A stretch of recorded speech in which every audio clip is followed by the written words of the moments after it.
শিক্ষার্থীরা তোমাদের প্রথম থেকে দশম শ্রেণীতে রেজাল্ট ও ছুটির বিষয় নিয়ে নতুন সিদ্ধান্ত এসেছে। প্রতিটা বিষয় আমরা তোমাদেরকে এই ভিডিওর মাধ্যমে ক্লিয়ার করে দেব। প্রতিটা স্কুলের জন্য বেশ কিছু নির্দেশনা রয়েছে। শিক্ষার্থীরা প্রথমে জানিয়ে দিই, বার্ষিক পরীক্ষা ও টেস্ট পরীক্ষা নিয়ে তোমাদের ষষ্ঠ থেকে দশম শ্রেণীতে যেসব স্কুলে এখনো পরীক্ষা শেষ হয়নি, বিশেষ করে সরকারি মাধ্যমিক স্কুলে যাদের এখনো পরীক্ষা শেষ হয়নি সেই সকল স্কুলগুলোতে ছুটি বাতিল করা হয়েছে। অধিকাংশ সরকারি স্কুলে বার্ষিক পরীক্ষা 2025 ও দশম শ্রেণীর টেস্ট পরীক্ষা হওয়ার কথা রয়েছে, কিন্তু 12ই ডিসেম্বর শুক্রবার এবং 13ই ডিসেম্বর শনিবার পরীক্ষা অনুষ্ঠিত হওয়ার কথা রয়েছে।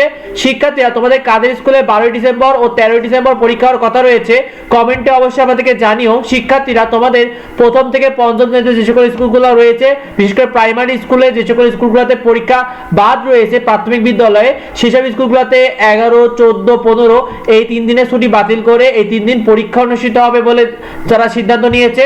শিক্ষার্থীরা তোমাদের স্কুলে বার্ষিক পরীক্ষা ও টেস্ট পরীক্ষার রেজাল্ট 2025 নিয়ে যে বিষয়গুলো সিদ্ধান্ত চূড়ান্ত হয়েছে, যে আধা সরকারি মাধ্যমিক স্কুলগুলো রয়েছে সেখানে ষষ্ঠ থেকে নবম শ্রেণীতে তোমাদের 22শে ডিসেম্বর থেকে 28শে ডিসেম্বরের মধ্যে অধিকাংশ স্কুল রেজাল্ট প্রকাশ করবে।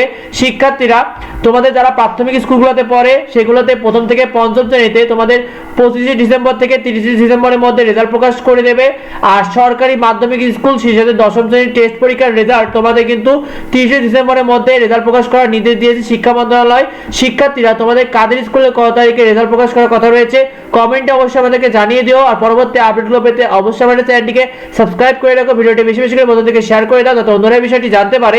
দেখা হয় পরবর্তী ভিডিওতে, পরবর্তী আপডেটে। ধন্যবাদ সবাইকে।